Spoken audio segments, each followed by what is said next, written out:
je suis stressée. Mais qu'est-ce que ça veut vraiment dire? Quand ta vie part en vrille, quand tu n'arrives plus à dormir, à penser ou à respirer calmement, ou alors simplement quand tu te sens un petit peu mal. Aujourd'hui, je vais te dire ce qu'aucun psychologue à 200 € de l'heure ne te dira jamais. Alors, tu crois que tu es stressé, et si je te disais que ce n'est pas du stress, mais c'est juste un cerveau qui ne sait plus se déconnecter. C'est une surcharge du système. Tu ne contrôles plus tes pensées. Tu veux penser à l'avenir, aux possibilités et à des choses positives, mais dans ta tête, c'est toujours la même rengaine.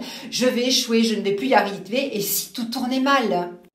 C'est comme si quelqu'un s'était installé dans ta tête et murmurait des horreurs pendant que toi tu te bats pour tenir debout. Alors tu vas à un rendez-vous important, par exemple, tout semble dans l'ordre, mais une pensée revient en boucle. Et si je me plante? Et si je ne suis pas à la hauteur? Et si ça tourne encore une fois mal? Tu essaies de penser positivement, tu récites des mantras, tu fais de la méditation, tu respires profondément, mais ça ne te lâche pas. C'est ça le stress. Ce n'est pas de la fatigue, ce n'est pas de l'irritation, ce n'est pas une mauvaise humeur, c'est une surcharge de tout ton système.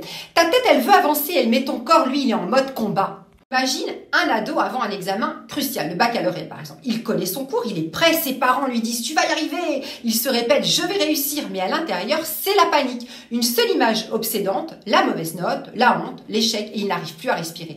Bienvenue dans le stress. Le cerveau ne croit pas aux mots, il croit aux signaux. Alors, comment se libérer du stress? Pas juste temporairement, mais pour de bon.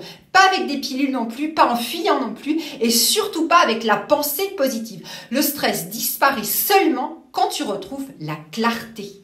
Un esprit clair, un corps apaisé. Et c'est seulement dans cet état que renaissent deux choses essentielles, la créativité et les ressources intérieures. Tu as remarqué comme dans les moments d'inspiration, tout devient possible. Tu trouves des solutions là où hier encore il n'y avait que des impasses. Tu vois des issues là où avant il n'y avait que des murs. Et là, voici la bombe. Le stress, ce n'est pas un ennemi, c'est un carburant. Il active ton cerveau, il mobilise tes ressources comme un soldat sur le front. Mobilisé, concentré, prêt à agir. Mais voilà le piège. Si tu ne sais pas le maîtriser, il te détruit. Mais si tu sais, il devient ton tremplin. Ça, c'est une compétence qu'on ne nous a jamais enseignée, ni à l'école, ni à la fac, ni à la maison. Mais maintenant, tu sais, la vraie force, c'est une tête claire. Quand tu sais faire taire le bruit, quand tu sais laisser partir tes pensées envahissantes et revenir à l'état de créateur. Ce n'est pas de la méditation, pas des affirmations, pas des calme-toi la banale. C'est un système précis pour libérer la tension. C'est apprendre à transformer le stress en pulsion pour agir.